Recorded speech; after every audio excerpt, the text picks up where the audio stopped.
ಮತ್ತು ಅಳತೆ ಅಂತ. ಮ್ಯಾಗ್ನಿಟ್ಯೂಡ್ ಅಂತಂದರೆ ಪ್ರಮಾಣ, ಅಂದರೆ ಎಷ್ಟು ಏರಿಯಾ ಕವರ್ ಆಗಿದೆ ಅಂತ.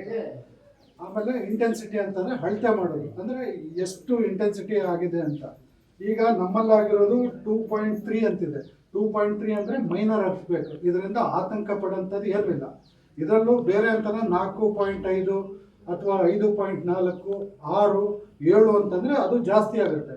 ಇದು 2.3 ಆಗಿರೋದ್ರಿಂದ ಯಾರೂ ಆತಂಕ ಪಡೋಂಥ ಅವಶ್ಯಕತೆ ಇಲ್ಲ ಅಂತ ರಿಪೋರ್ಟು ಬಂದಿದೆ. ನಾವು ಆ್ಯಸ್ ಎ ಇದು ಜಿಯೋ ಸೈಂಟಿಸ್ಟ್ ನಾವು ಅದನ್ನು ಹೇಳ್ತಾ ಇದ್ದೀವಿ.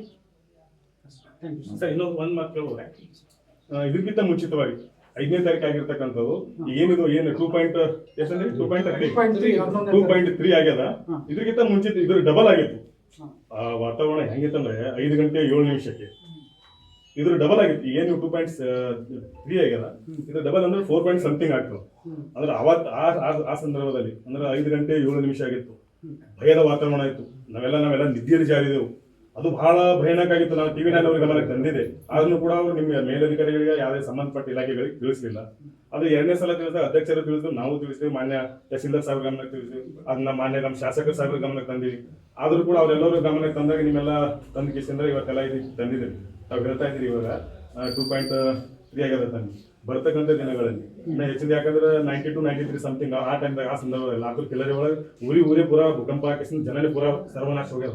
ಅಂತ ವಾತಾವರಣ ಕ್ರಿಯೇಟ್ ಆಗ್ಬಾರ್ದು.